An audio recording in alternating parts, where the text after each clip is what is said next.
There we go. All right. Thank you so much for your interest in going to the Holy Land with us. We are welcoming anybody across the Global Methodist Connection that wants to go, but this is specifically for the folks of South Georgia, the Northeast. I know we've got some folks in Bulgaria that are interested in going, as well as Mid-Texas. I've had people reach out to me and say, what if I'm not in one of those? Can I come? And I said, well, absolutely, you can come. But I am the bishop, the Episcopal area bishop for those areas, including Mexico. I think I forgot Mexico. And so I wanted to make this trip available during my tenure as a bishop. And so we will be going October 27th of 2026. And I asked Paula King, who is a representative from Education's Opportunities, to join us tonight and just to share about the trip, what people can expect, how safe is it? If you're a pastor, how do you get your host ID number so you can start signing people up under you? All of that information. So, Paula, would you introduce yourself and tell us a little bit about EO?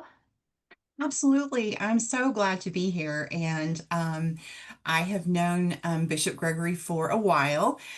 She became a host with EO a number of years ago at an annual conference that had a booth at. So I've been privileged to have had that relationship. I've been with Educational Opportunities for 27 years. I've personally been to the Holy Land 13 times. And every one of them has been new and wonderful and exciting. Educational Opportunities is 51 years old. So we've been doing this a while. And Holy Land is our main destination.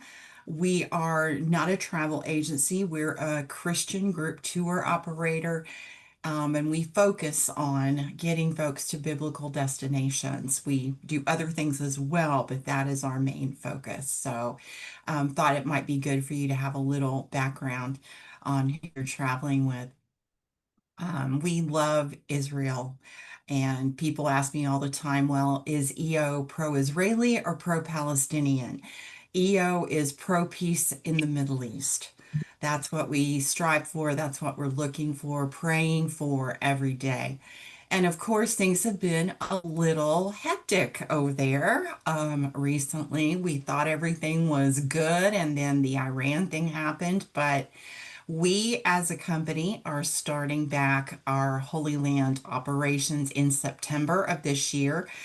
We would be starting in August, except we don't have any Holy Land operations in August because it's hotter there than it is in Texas, y'all. Wow, I And can imagine. I'm from Texas, and I can say that. So it's definitely miserable hot there in August. So we start back in September.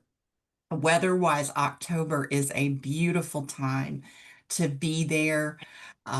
It's very mild. If you know anything about the weather in Central Florida, that's kind of what you can expect in the Holy Land. So um, it's just a great opportunity for you. So let's go ahead and hit the question everybody has first. Is it safe? Am I going to be safe there? Um, if we do not feel it is safe for a group to go due to whatever reason, we will cancel the tour. And we've done it. We've historically done that in the past. Um, to be honest, at great expense to EO at times. But it is not in our repertoire to take people into a dangerous situation. We're just not going to do it. And having done this for 51 years, we've never had anyone in harm's way or hurt in any way because we've taken them there. But we have canceled trips. And again, just to give you a little bit of an idea of who you're dealing with. Back about, oh gosh, it's probably been 10 years ago now, there was a major uprising in Cairo. We had 88 people in country the day it happened. Um, we had all of our people out of Egypt before the State Department had the diplomats out. And we took half the group to Athens and half the group to Rome. We put them up in hotels. We took them sightseeing because there were storms in the Northeast in the US and we knew we couldn't get them home. So we let them hang out in Europe for a few days. And that was on our dime. They didn't pay anything extra. So we just took care of them until we could get them home. And probably the best part of that process was during that time, um, our senior vice president was in the office pretty much around the clock and was emailing all of their family members, the family members of the people who were in Egypt originally, and giving them flight numbers. And here's the hotel where your people are going to be staying. Here's when they're coming home, all that kind of stuff, just to give them peace about, where their loved ones were and what was going on. So we're going to take excellent care of you. I have personally hand selected guides for your buses because I've been there enough times and I know them, I know their hearts, and they are Christian guides. They are just amazing people, great senses of humor, and you will love them. So that's pretty fun. So let's just talk about for a minute the trip itself. Okay, so this is the Holy Land Classic. I lovingly refer to it as Holy Land 101. It has all of the must-see sites for someone who's never been to Israel before. And it's so exciting because I know what you don't know yet. And it makes me so happy for you to know that what's coming. But everyone will fly from wherever their closest major airport is. We can provide air. If you live in mid-Texas, we can fly you from DFW. If you live in South Georgia, we can take you from Atlanta or from, pretty much any of the major airports. And we highly recommend that you fly from wherever is closest to you. Okay. Just so you're not having to jump from here and there and try to meet up with everybody at a particular airport, because we may, in fact, have people coming from various airports across the United States because you guys are scattered everywhere across the United States. Right. So we'll accommodate that. And then, of course, the folks who are in Bulgaria or in Mexico or anyone in the continental US that has lots of frequent flyer miles, or you have something very specific that you want to do, you can book the trip without air, make your own air arrangements, and there's a discount for that. If you have the brochure, it shows that. And I know that there is a digital copy of the brochure that you can get. Um, I'm sure that Samantha has that, and we'll make sure you get it one way or the other. So no worries there. Once you arrive in Tel Aviv, you will be met by EO representatives. Signs there in the airport, they're very visible. The Tel Aviv airport is extremely easy to maneuver. From there, um, you will be going to the first night, will be in Tiberias, which is in the Galilee. That's where the tour starts. So, if you're making your own flight arrangements, we recommend that you fly in a day early, maybe stay someplace close to the airport.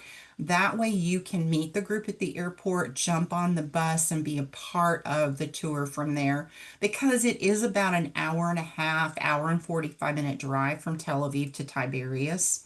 So, if you had to get your own transfer there, that might be a little bit pricey, but if you're there at the airport with the group, you can jump on the bus and join the group at that point, and the guide will be there with you from then on. There will never be a point in the tour where you are by yourself. Your guides will be staying with you, they'll be traveling with you the whole time. EO also has in every major city that we use in Israel, Tiberias, Jerusalem, Bethlehem, we have people on the ground there. So if you need anything, if a problem arises, anything happens, um, there are always people on the ground to be able to assist you. So that's one of the big differences with EO. We never leave you stranded anywhere. Additionally, I was just telling Bishop Gregory that I've arranged for me to be able to travel with the group as well. So I'll be able to make sure that everything's working the way it's supposed to, and just be there if anyone needs anything. And it's a great, great joy for me to know that that's on my agenda. So anyway, we started in the Galilee. We basically spend 3 nights there. Um, we're going to see all the major sites there. Spend a day just going around the Sea of Galilee. Um, and I'm not going to read the brochure to you because you can do that. But 3 days in that area, then Cana, Nazareth, Tel Megiddo, Caesarea, Bet Shean, Jericho, Qumran, just amazing sights. And then we visit Bethlehem. We go to the Church of the Nativity, look over the shepherds' fields, where the good news was first announced to the shepherds. So that is an incredible opportunity. Then we spend 4 nights, excuse me, 5 nights in Jerusalem after we've done the Galilee area. So it's just two hotels. So there's not a lot of packing and moving, which is nice because to me that's the worst part of traveling, is having to do the pack and move. So we only have to do that one time on the basic tour, which is great. We spend a day at the Old City. We spend a day at Masada in the Dead Sea. If Herod had ever used his powers for good instead of evil, he could have accomplished so much because he was a master architect and builder, and he could really do anything. And Masada is just an absolute amazing feat that I don't know we could duplicate today. Jerusalem then at the very end. And I love, love, love the fact that this tour ends with communion in the garden tomb. That will be something that no matter how many buses we have, this will be able to be done as a group. Everybody has communion. Your bishop will be able to facilitate that and, invite others to help participate, whatever she chooses to do in that. But oh, and I failed to mention that in the Galilee, one of the things you do is go out onto the sea. You have a boat ride in the Sea of Galilee, and it's on my very first trip, it was my aha moment. Each and every one of you, I promise you, will have a spot that will be your aha moment. For me, it was there. They take you out into the middle of the sea and they cut the engines on the boat and it's just deafeningly quiet and you look around and it's like it's not maybe this is the spot or this is the traditional side of this is the real deal. I mean, you're sitting on the Sea of Galilee. So, and there are so many places that you're going to experience that you will feel that. The Church of Peter's Primacy, where Jesus asked Peter 3 times, Jesus, do you love, or Peter, do you love me? Just incredible moments of realizing that, yes, I've read the scripture and I know the stories, and yes, I believe that they happened, but it adds a completely different dimension when you can taste it and smell it and see it and know for years to come when you hear a sermon, when you're sitting in Sunday school and someone mentions something and you go, oh, I know exactly where that is. I know what that looks like. I've touched the rocks there. There's nothing like it, and it will truly be a life-changing experience.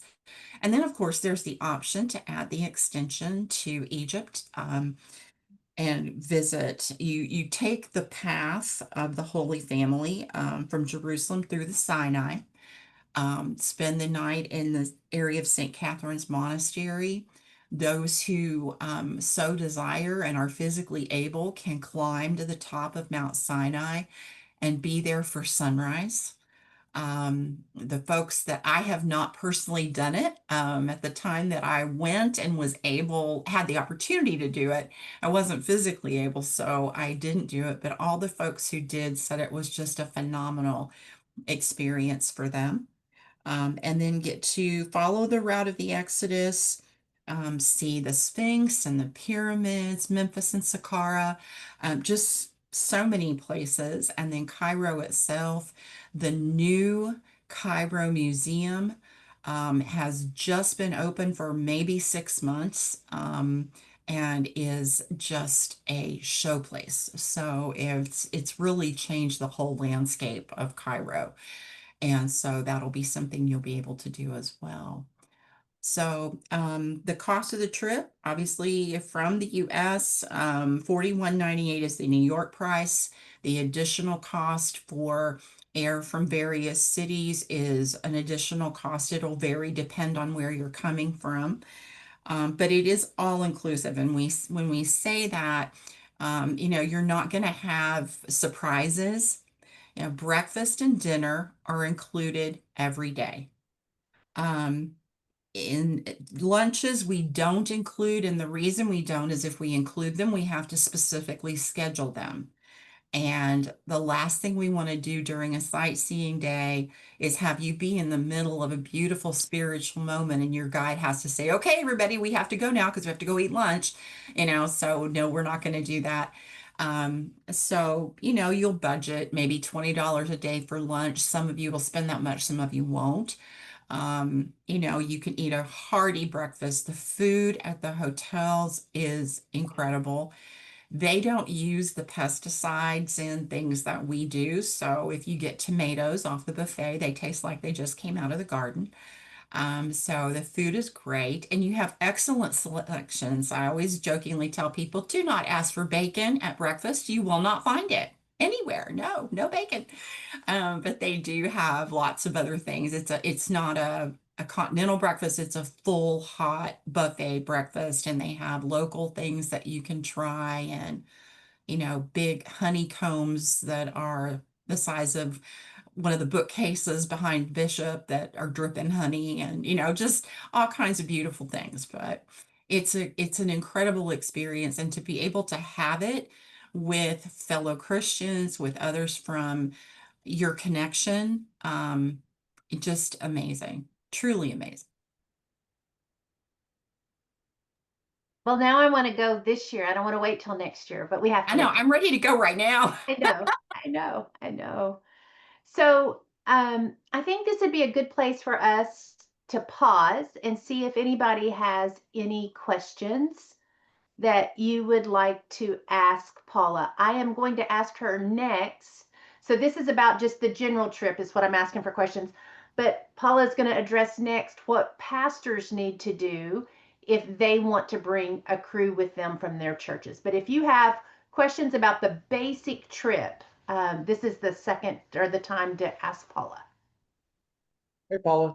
This is Doug Fox. Hey, so you mentioned, which is awesome, about only two hotels in Israel. In Egypt, what is the plan there? There would be one at Mount Sinai, and then the rest would be Cairo. So two hotels there as well.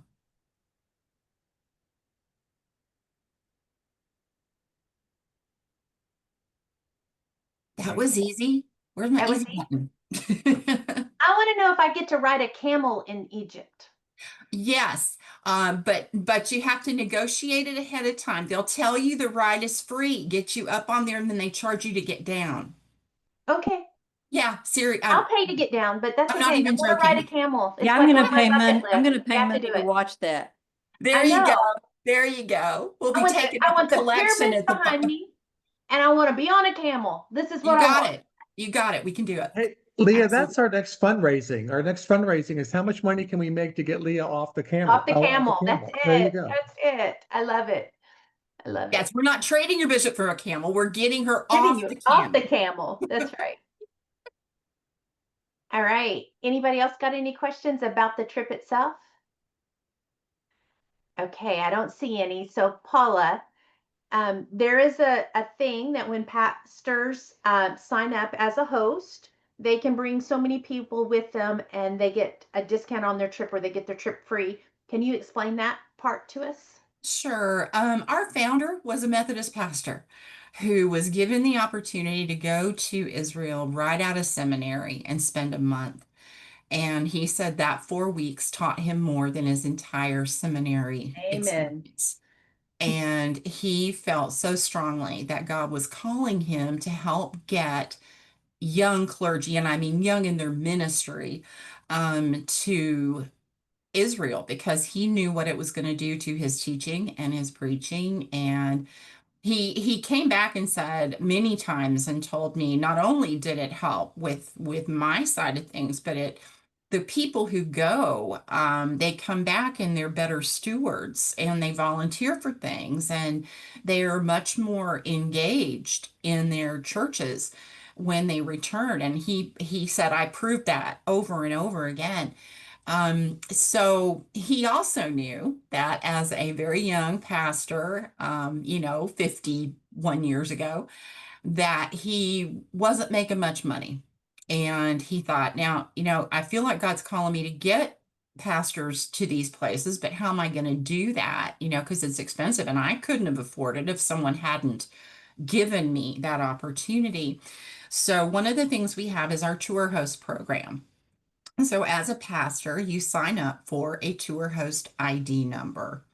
And in doing so, and there's no cost to do it, there's no obligation. We just get information from you.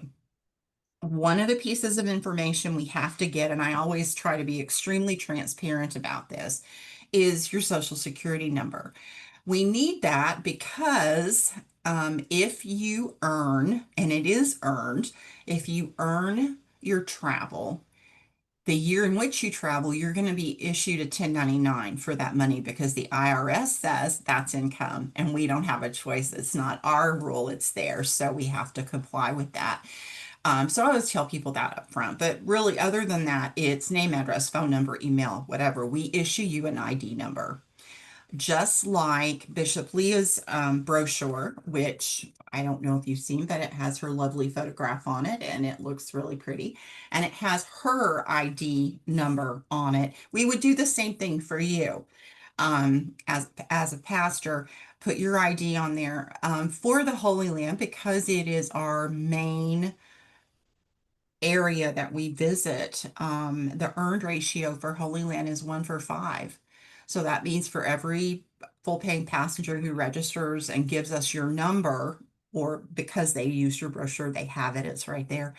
And you sign up, then as a pastor, you can earn your tour. And when I say earn, I mean, you have to be there to answer questions.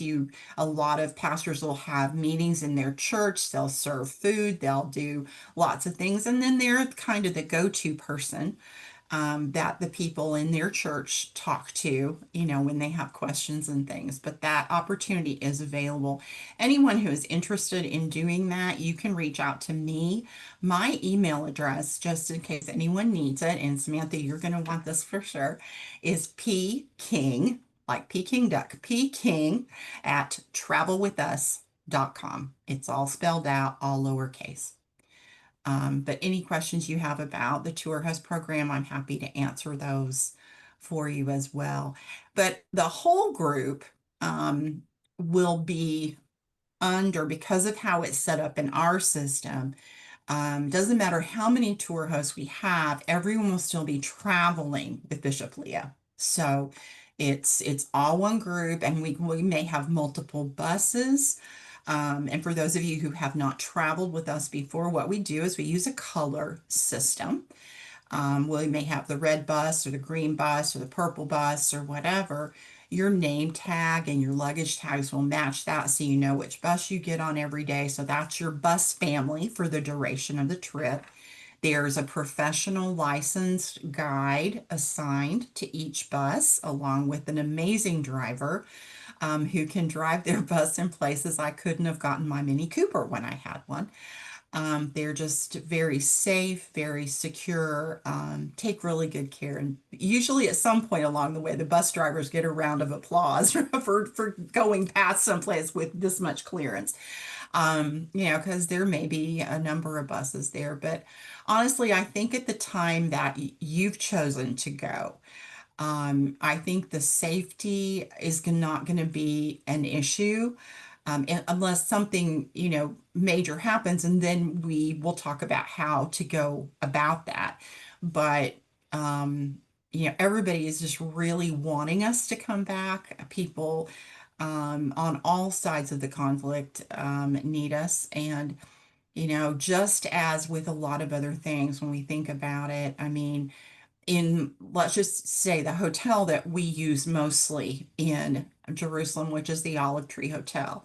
If you go back in the kitchen, there are Israelis and Palestinians working together, laughing, talking, going to each other's houses after work, that kind of stuff. It's not everybody, and I think being there and being a part of the culture and seeing that, is very transformative. It really is. That's awesome. That's awesome. Is there anything else we need to know before people sign up?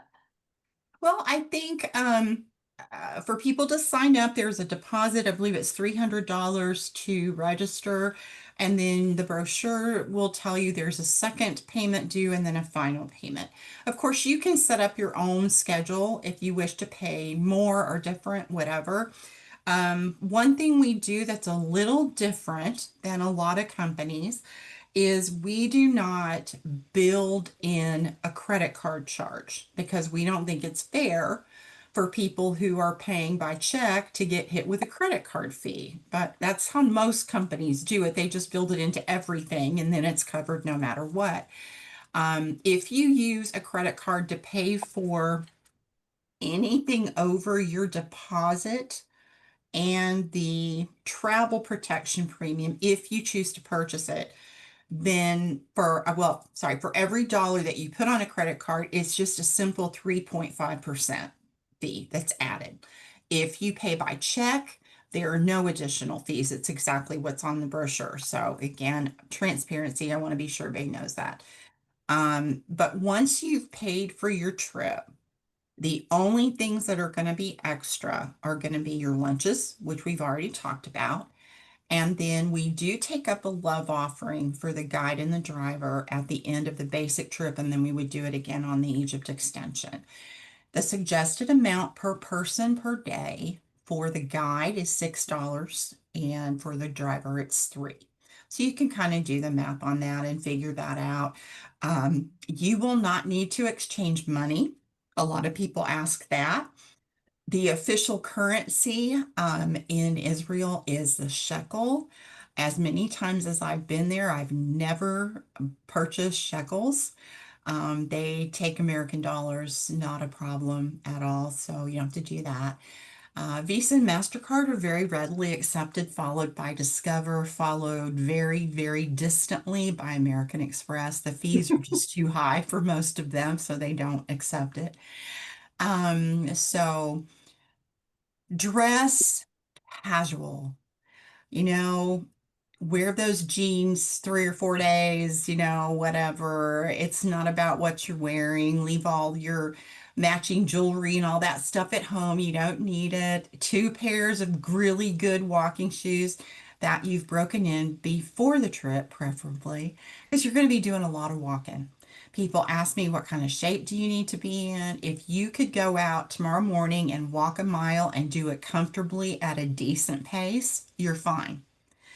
If not, the good news is you've got over a year to get to where you can do that. Tomorrow morning's a good time to start. So that's that portion of it. We do offer travel protection. And I tell people all the time, I don't care if you get the travel protection we offer or if you go online and get it from someplace else, doesn't matter. Just really think seriously about making sure that you're covered. If you happen to be on Medicare, it does not cover you when you're outside the US.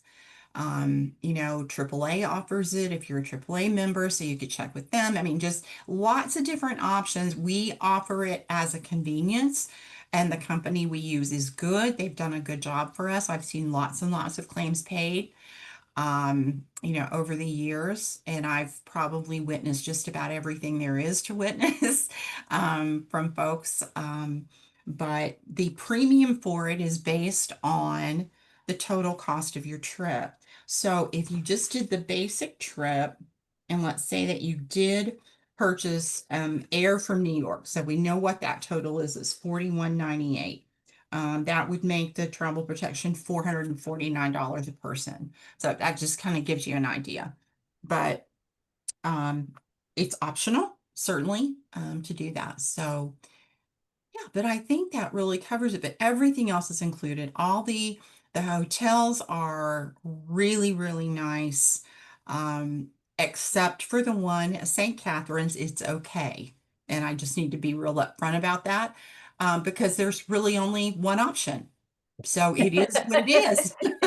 It is, again, it's not a bad hotel. It's just simple and plain, but it's clean, and they have good food, and that's fun. So but the hotel in Tiberias and in Jerusalem, really nice, really nice. So yeah, but again, all your entry fees, just everything. They have bottled water on the bus for your convenience. I think it's $1 a bottle, so it's cheaper than the 7-Eleven. Um, so and again, you'll probably have questions as we continue on. One of the things we usually do, once we get closer, like at the maybe 60-day mark, maybe 75, we'll do a webinar with everyone who is traveling and go through details, of what to expect and how to pack and this and that and the other. But as you're preparing, you don't need anything special, just comfort, comfort, comfort. Very good. I know the last thing I wanted to talk to you about was if you are in the ordination process where you were ordained in 24 or 25, we will be putting a list together for Paula to make an invitation where there is even a little bit of a deeper discount for those who are newly ordained. So I'll be getting with all the conference superintendents in those annual conference, but I did want to make sure folks knew that if they were ordained in 24 or if they were ordained in 25. There's no way to do it for those ordained in 26, just because it's too late. But we're going to open it up for those two classes to allow them to come at the deeper discount. So one of the things that I am working on, we'll see how many people I have on, how many buses we have and those kinds of things, but I will have devotion leaders for each day on each of the buses doing devotions around the sites that we will see that day. The other thing is there will be a small group handout, and I'm going to ask all of the participants to participate in a twice a day group activity where they come together and they pray and they reflect. I don't want this just to be an experience or a vacation.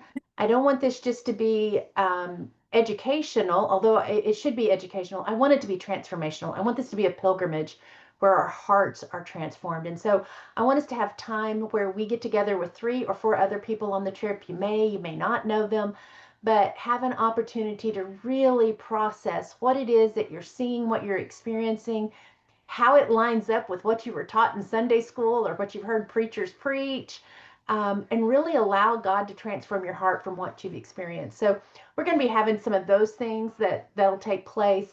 I'm going to try to have somebody like Jana Fox, who's on this call on every bus, that'll bring their guitar or their little, I don't know, what was it? Was it a mandolin? Whatever Sam had when we went to Bulgaria.